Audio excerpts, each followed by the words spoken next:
বন্ধুরা সবাইকে শুভেচ্ছা জানাচ্ছি। আজকে আমরা জানবো নাউন সম্পর্কে। তো হোয়াট ইজ আ নাউন? একটি নাউন হলো যে ওয়ার্ড দ্বারা কোনো কিছুর নাম বোঝায় তাকে নাউন বলে।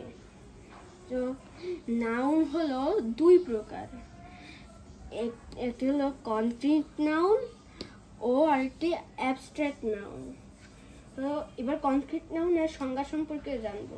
তো কনক্রিট নাউনের সংজ্ঞা হলো যেসব নাউনকে আমরা আমাদের পঞ্চ ইন্দ্রিয় যথা চোখ, কান, নাক, ত্বক ও জিহ্বা দ্বারা দেখতে, শুনতে, স্পর্শ করতে, ঘ্রাণ বা স্বাদ নিতে পারি তাদেরকে কনক্রিট নাউন বলে।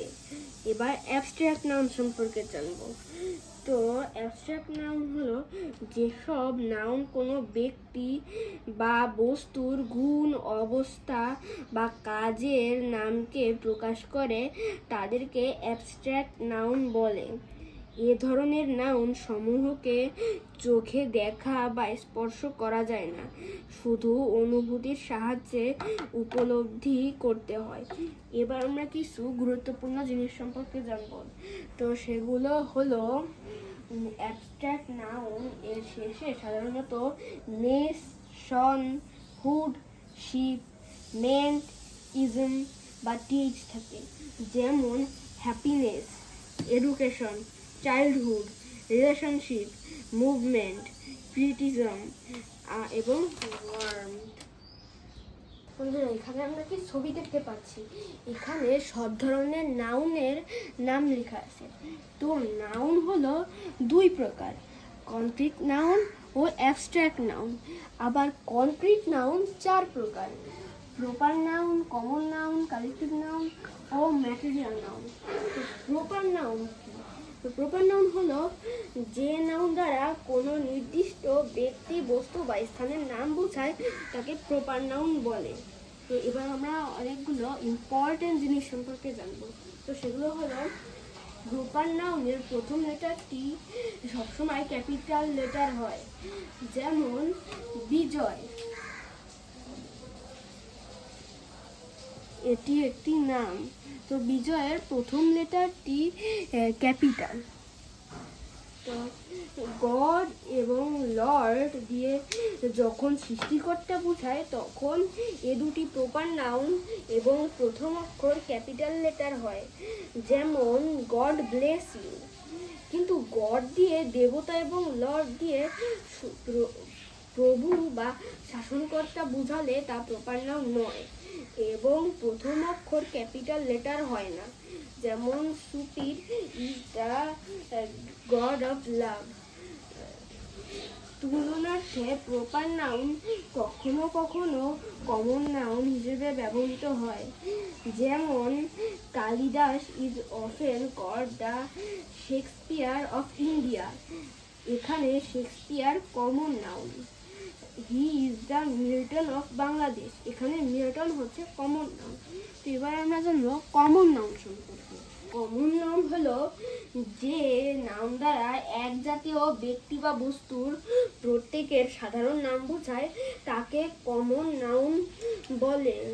যেরকম বয়, মানে অনেকগুলো বয় থাকতে পারে, যেরকম জারিফ একটা বয়, তারপরে সানজিম একটা বয়, এরকম অনেকগুলো নাম কিন্তু একটি শব্দ দিয়ে বোঝানো হচ্ছে। তো এবার জানবো কালেকটিভ নাউন সম্পর্কে। তো কালেকটিভ নাউন হলো যে নাউন এক জাতীয় কতগুলো ব্যক্তি বা প্রাণী বা বস্তুকে পৃথকভাবে না বুঝিয়ে তাদের সমষ্টিকে একত্রে বোঝায় তাকে কালেকটিভ নাউন বলে, যেমন টিম। তো এবার আমরা জানবো ম্যাটেরিয়াল নাউন সম্পর্কে। তো ম্যাটেরিয়াল নাউন হলো কোনো বস্তু যে উপাদান দ্বারা গঠিত হয় সেই উপাদানকে ম্যাটেরিয়াল নাউন বলা হয়। এ ধরনের নাউনকে সংখ্যা দ্বারা গণনা করা যায় না, অন্য কোনোভাবে পরিমাপ করতে হয়, যেমন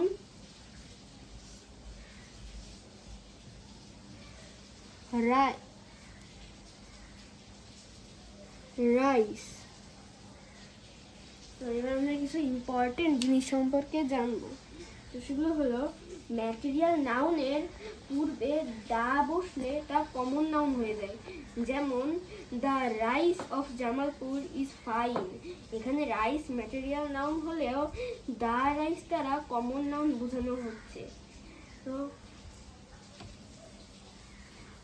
নাউনের আলাদা দুটি অংশ আছে। একটি হলো কাউন্টেবল নাউন, যা গণনা করা যায়, ও আনকাউন্টেবল নাউন, যেগুলো গণনা করা যায় না। কাউন্টেবল নাউন হলো যে নাউনগুলোকে গণনা করা যায় সেগুলোকেই কাউন্টেবল নাউন বলে। প্রপার নাউন, কমন নাউন ও কালেকটিভ নাউনগুলোই কাউন্টেবল নাউন। ও আনকাউন্টেবল নাউন হলো যে নাউনগুলোকে গণনা করা যায় না সেগুলোকে আনকাউন্টেবল নাউন বলে। ম্যাটেরিয়াল নাউন ও অ্যাবস্ট্রাক্ট নাউন গুলো হচ্ছে আনকাউন্টেবল নাউন। তো আজকের মতো এইটুকুই। পরের ভিডিওতে আমরা আরো অনেক কিছু সম্পর্কে জানবো। তো বাই বাই।